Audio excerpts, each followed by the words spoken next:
पिछले हफ्ते prime minister office से एक न्यूज़ रिलीज़ किया गया।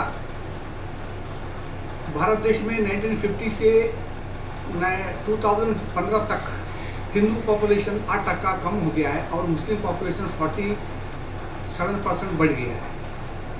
ये शॉकिंग एंड चौंकाने वाला न्यूज़ है। इसका कारण क्या है? ये जो हो गया है इसका बीज 1947 में डाला गया था। धर्म के आधार से भारत देश और पाकिस्तान को बनाया गया, मुस्लिम्स के लिए पाकिस्तान और हिंदुओं के लिए भारत।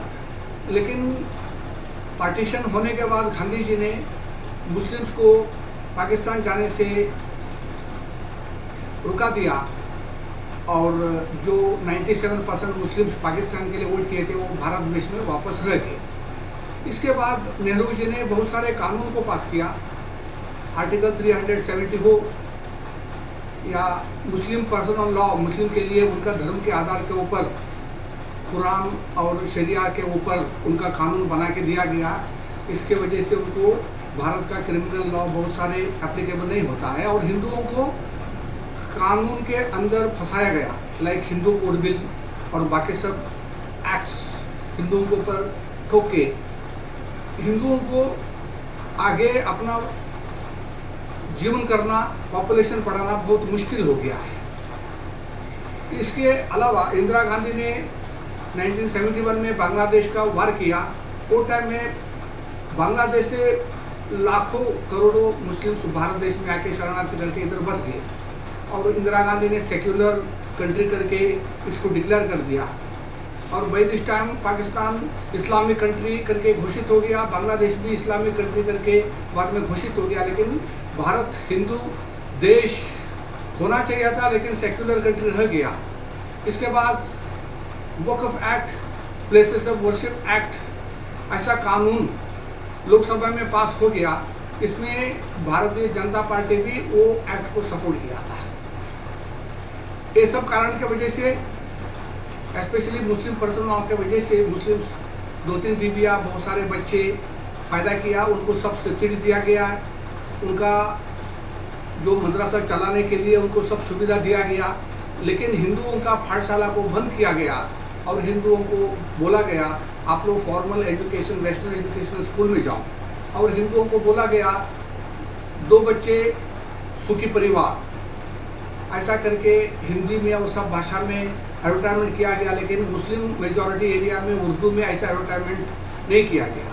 इस सब कारण की वजह से हिंदुओं का पॉपुलेशन घटते गया और मुस्लिम का पॉपुलेशन बढ़ते गया। और अभी भी हिंदू 2nd क्लास या 3rd क्लास सिटीजन उसके नीचे बोलने से वो हम बोलेंगे, इसमें आश्चर्य का बात नहीं है। तो मुस्लिम को सब सुविधा मिलता है और उनको कानून का बंधन नहीं है और ये सब कारण की वजह से उनका बढ़ गया, हिंदुओं का घट गया है। और कांग्रेस के नीतियों को विरोध करने में कुछ बड़ा ऑपोजिशन पार्टी है ही नहीं था। एल.के. अडवाणी ने पहले बार 1919 में राम रथ यात्रा को शुरू किया, उसमें सब हिंदुओं को सपोर्ट उनको मिला। इसकी वजह से बाद में भारतीय जनता पार्टी हिंदुओं को रिप्रेजेंट करूँगा बोल के उन्होंने पावर में भी आ गया 1998 में और उसके बाद 2014 में भी। लेकिन ये जो हिंदुओं का पार्टी करके जो हम सोच रहे थे, ऐसा हुआ नहीं है। वाजपेयी भी 5 बरस प्राइम मिनिस्टर थे, हिंदुओं के लिए, हिंदू एजेंडा के लिए कुछ काम नहीं किया। और नरेंद्र मोदी जी से बहुत आशा था लोगों को, लेकिन उन्होंने हिंदू एजेंडा के लिए कुछ काम नहीं किया। भारत देश का या हमारा डेवलपमेंट का प्रोजेक्ट उन्होंने जरूर किया होगा, लेकिन ये सब जो कानून है, वक्फ एक्ट है, प्लेसेस ऑफ वर्शिप एक्ट है, मुस्लिम पर्सनल लॉ है, उनको मदरसा को एजुकेशन के लिए सब्सिडी दिया जाता है। हमारा हिंदुओं का मंदिर का पैसा गवर्नमेंट लेकर जाता है, वैराज चर्च और मस्जिद का पैसा वही कम्युनिटी, वही धर्म का लोग लेकर जाते हैं। इस सब के ऊपर कुछ भी कार्रवाई नहीं हुआ।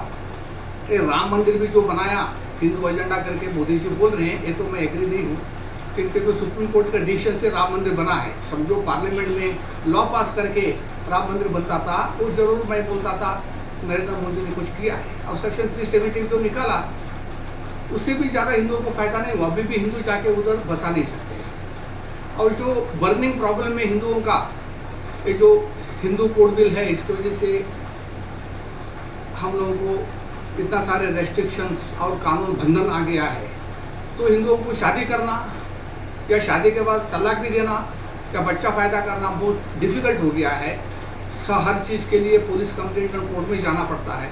लेकिन मुस्लिम पर्सनल लॉ के हिसाब से, उनका शरिया के हिसाब से वो लोग कुछ भी कर सकते हैं और उनको सब फैसिलिटीज़ और सुविधा मिलता है। तो इसलिए भारतीय जनता पार्टी हिंदुओं के लिए कुछ करेगा, इसका मुझे कुछ उम्मीद नहीं। अभी भी मोदी जी जीत के आएंगे अभी का 2024 इलेक्शन में। ठीक है, कांग्रेस से जरूर बीजेपी बेहतर है, देश के लिए कुछ काम कर रहा है, हिंदुओं के एकदम विरोध में काम नहीं कर रहा है। लेकिन ये जो जनसंख्या मुस्लिम्स का बढ़ गया, हिंदुओं का घट गया, इसका रिवर्स करने का कैपेसिटी भारतीय जनता पार्टी में नहीं है और यही टेंडेंसी कंटिन्यू होती जाएगा। तो और 25 बरस में भयानक सिचुएशन भारत में होगा। इसलिए ये 2024 इलेक्शन में जरूर हम भारतीय जनता पार्टी को सपोर्ट करेंगे। लेकिन इसके बाद एक सनातन पार्टी, 100% हिंदुओं के लिए काम करने का पार्टी पूरा भारत देश में एस्टैब्लिश करके इसको जिताने का बहुत ज़रूरी है। और लोग पूछ सकते हैं तुम लोग 1 लाख लोग 2 लाख मिलकर क्या कर सकते हैं? ऐसा तो आरएसएस को 4 लाख आदमी उसको शुरू किया था। भारतीय जनता पार्टी में कितना लोग थे? 1-2 लोग ही थे। और कांग्रेस पार्टी को इंग्लैंड में जो एस्टैब्लिश किया था 4-5 लोग ही थे। ये तो लोगों का मूवमेंट करके सनातन लोगों को, सब हिंदुओं